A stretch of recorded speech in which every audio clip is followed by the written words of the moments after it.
Hello, everyone, clinicians. This is Ali Nasseh, and today I have the pleasure of being joined by Dr. Leslie Miller, a master endodontist and clinician locally here in Massachusetts, in Wellesley and Boston. And Dr. Miller, thank you so much for joining me. You're welcome.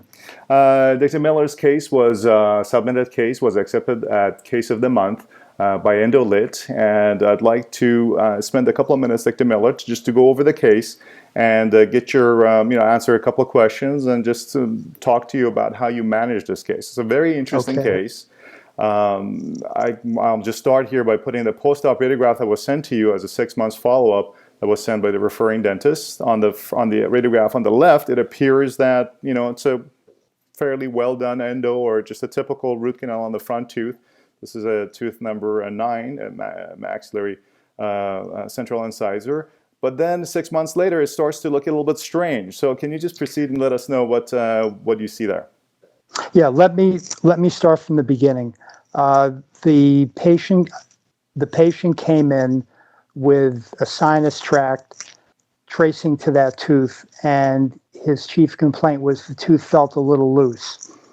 I took a radiograph, and the radiograph looked odd.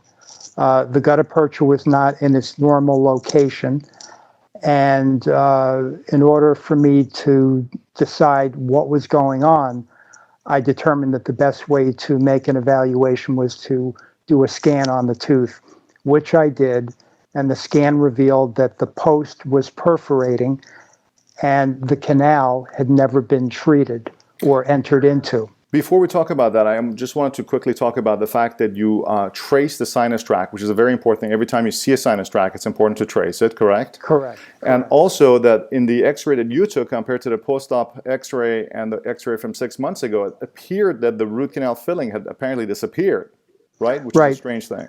Right. When I saw the scan, I called the endodontist who originally did the procedure, and from his office, I got a post-op x-ray and a 6-month recall. So those x-rays were his, not mine, and that was from about 6 years ago, 6 years prior to me seeing the patient.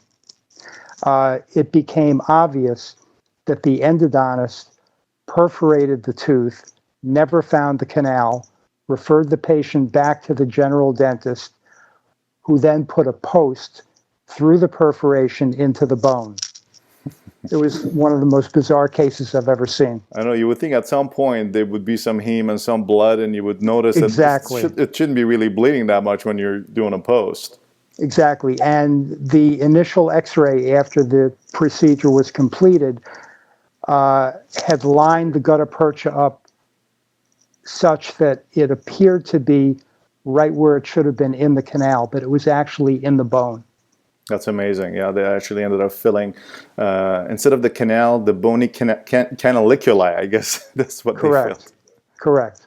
So that's wonderful. And you had you took the CBCT, which clearly showed on this, on these sections that there is a big perforation. First of all, what CT machine do you use, and what do you recommend for people who don't have a CBCT? How can they do this diagnostically? I use the CareStream 9000. Mm-hmm. I think it would be, you could try different angulations, angling it to the mesial, to the distal, but in my opinion, there's nothing in certain cases that will replace a cone beam. Absolutely, there's no question about it. I mean, this really shows what happened. And I can see that you also did a second CBCT after you removed the post, just to kind of confirm what's going on. And it shows that you did remove it. The lesion is fairly lingual, obviously, because the perforation was lingual.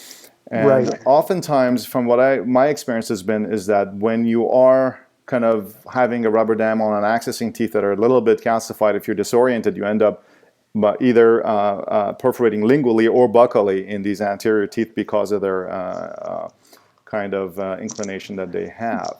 Absolutely. So you now have removed the post. What came next? Did you repair the perforation, or you try to find the canal?